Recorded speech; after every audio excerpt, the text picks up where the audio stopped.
ഇതിന്റെ ഒരു പുതിയ ചാനലാണ്. നിങ്ങൾ എല്ലാവരും ചാനൽ ഒന്ന് സപ്പോർട്ട് ചെയ്യാൻ മറക്കല്ലേ. നിങ്ങൾ എല്ലാവരും സബ്സ്ക്രൈബ്, പിന്നെ വീഡിയോക്ക് ലൈക്ക് അടിക്കുക.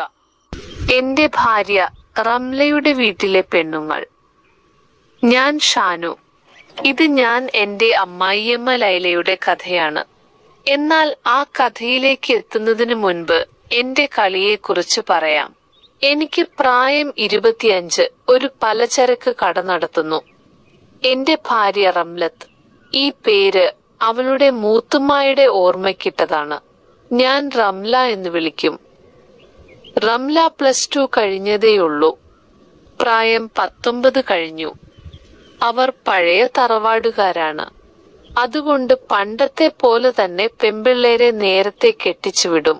റംലക്ക് ഡിഗ്രിയൊക്കെ കഴിഞ്ഞു. ഒരു ജോലിയൊക്കെ വേണമെന്നായിരുന്നു മോഹം.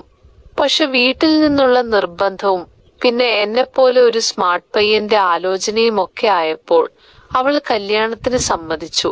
അതുമല്ല, കല്യാണം കഴിഞ്ഞും പഠിക്കാൻ പോകാലോ എന്ന് എന്റെ വീട്ടുകാരുടെ വാക്കും ഒരു കാരണമായി.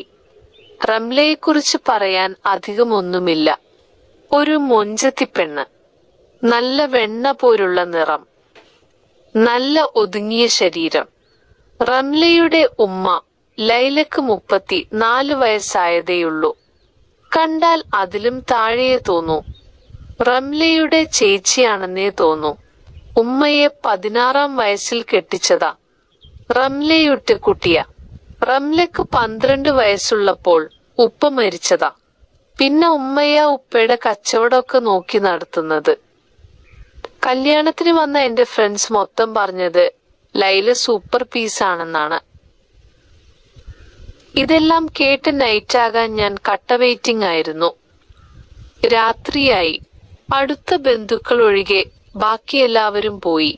ലൈലയുടെ ചേച്ചി സുഹറ, സുഹറയുടെ മകൾ ആലിയ, വേറെ ഒരു ചേച്ചി ഫാത്തിമ, ഫാത്തിമയുടെ മകൾ ഷംല, ഫാത്തിമയുടെ ഹസ്ബൻഡ് മുഹമ്മദ് ഹാജി.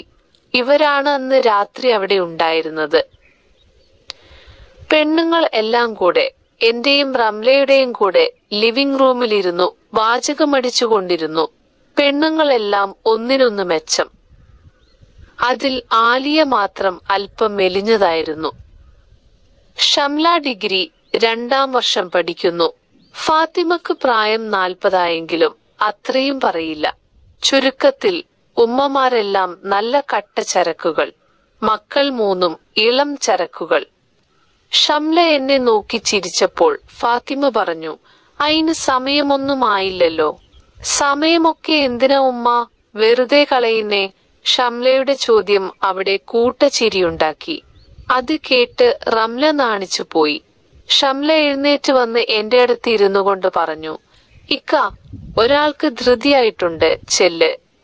ഞാനും റംലയും കൂടെ ഷംനയുടെയും ആലിയയുടെയും കൂടെ മുകളിലോട്ട് പോയി.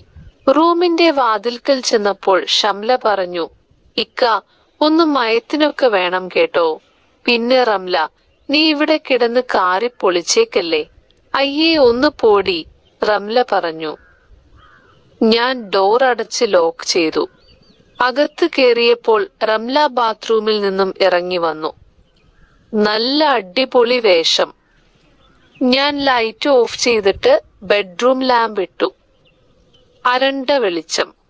"ഇക്ക, ലൈറ്റ് വേണ്ട," റംല പറഞ്ഞു. "എന്തിനാ മുത്ത് നാണിക്കുന്നേ?